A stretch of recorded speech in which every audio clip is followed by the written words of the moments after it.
Urdu story tailor کے معزز دوستو السلام علیکم۔ شہنشاہ اکبر بیربل کی ذہانت کا معترف تھا۔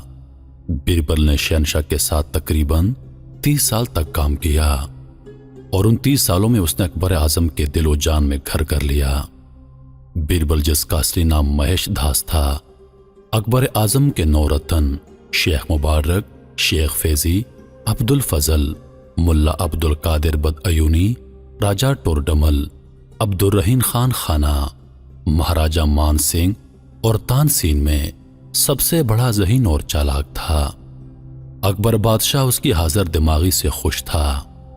بادشاہ اکبر بیربل کو کسی نہ کسی امتحان میں ڈالے رکھتا تھا۔ ایک دن بادشاہ کو خیال ہوا، میں سلطنت کے عقلمند انسانوں سے تو ملتا رہتا ہوں، کیوں نہ بے وقوف انسانوں سے بھی مل لیا جائے۔ بادشاہ نے اپنی خوشی کی تکمیل کے لیے بیربل کو حاضر دربار کیا اور کہا کہ وہ سلطنت کے 6 بے وقوفوں سے ملنے کا مشتاق ہے۔ اکبر نے بیربل کو حکم دیا کہ جاؤ اور شام تک 6 بے وقوفوں کو دربار میں پیش کیا جائے۔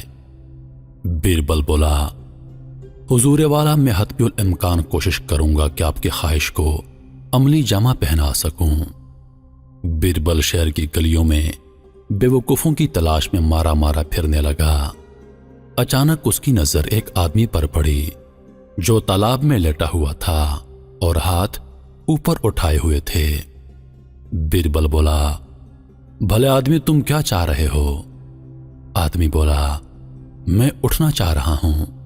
میں اپنی بیوی کے لیے کپڑا لینے جا رہا تھا اور غلطی سے اس تالاب میں گر گیا۔ بیربل، تم اپنے ہاتھوں کا سہارا کیوں نہیں لیتے؟ آدمی، حضور، میں نے اپنا ہاتھ ناپا ہوا ہے، جتنا کپڑا میری بیوی کو چاہیے۔ اگر میں اپنا ہاتھ پانی میں ڈال دوں گا تو کیا ناپ باقی رہ جائے گا؟ پھر میں اپنی بیوی کے لیے کپڑا کیسے لوں گا؟ تالاب میں لیٹے آدمی نے جواب دیا۔ بیربل، اچھا تو میں تمہاری مدد کر دیتا ہوں۔ یہ کہہ کر بیربل نے ہاتھ آگے بڑھایا اور اسے تالاب سے نکال لیا اور اس سے کہا کہ تم میرے ساتھ چلو اور کوئی سوال نہیں۔ آدمی راضی ہو کر بیربل کے ساتھ ہو لیا۔ ابھی وہ تھوڑے دور گئے ہوں گے کہ ان کا سامنا ایک آدمی سے ہوا جو گھوڑے پر سوار تھا اور سوکھی گھاس کا گٹھڑا اپنے سر پر رکھے ہوئے تھا۔ بیربل نے اسے دیکھ کر کہا، رے میاں، تم اس گھاس کو گھوڑی کی زین پر کیوں نہیں باندھ لیتے؟ اس گھڑ سوار نے جواب دیا، جناب، میرا گھوڑا کمزور اور دبلا ہے، اتنا وزن نہیں اٹھا سکتا۔ بیربل نے اس کا جواب سن کر کہا، وارے نصیب، ارے یار، مجھے تمہاری ہی تلاش تھی، تم بھی میرے ساتھ چلو اور کوئی سوال نہیں۔ وہ شخص بھی ان کے ہمراہ ہو لیا۔ ابھی یہ تینوں آگے گئے تو ایک شخص پر نظر پڑی جو اکیلے باتیں کرتا ہوا بھاگتا جا رہا تھا۔ بیربل نے کہا، ارے میاں، کہاں بھاگے جا رہے ہو؟ ذرا دیکھ کر اور سنبھل کر چلو۔ آدمی نے جواب دیا، جناب، میں تو اپنی آواز کو پکڑنے کے لیے اس کے پیچھے بھاگ رہا تھا اور راستے میں تم لوگ آ گئے۔ بیربل نے کہا، تم بھی ہمارے ساتھ چلو۔ وہ بھی راضی ہو گیا۔ اب اندھیرا ہو چکا تھا۔ بیربل کے پیچھے 3 بیوقوف آ رہے تھے۔ جب بیربل ان تینوں کے ساتھ شاہی محل کے قریب پہنچا تو اس کی نظر ایک آدمی پر پڑی جو اپنے آپ کو جھکائے ہوئے کچھ ڈھونڈ رہا تھا۔ بیربل، ارے میاں، کیا ڈھونڈ رہے ہو؟ آدمی، ارے بھائی، میرے سونے کی انگوٹھی اس محل کے پار گم ہو گئی ہے۔ بیربل، تم اپنی انگوٹھی وہاں کیوں نہیں ڈھونڈتے جہاں گم ہو گئی تھی؟ آدمی بولا، جناب، جہاں انگوٹھی گری تھی وہاں پر اندھیرا ہے، جہاں روشنی ہوگی وہیں ڈھونڈوں گا نا۔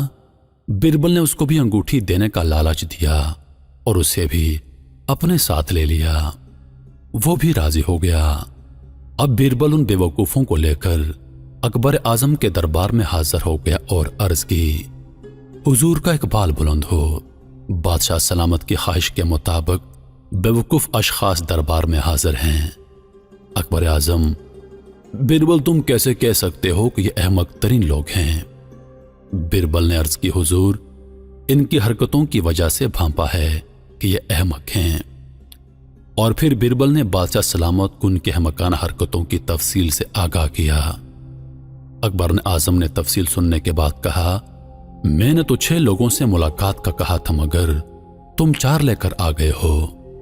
بربل نے عرض کی، جی حضور 4 ہی لے کر آیا ہوں۔ بادشاہ نے کہا، باقی 2 کہاں ہیں؟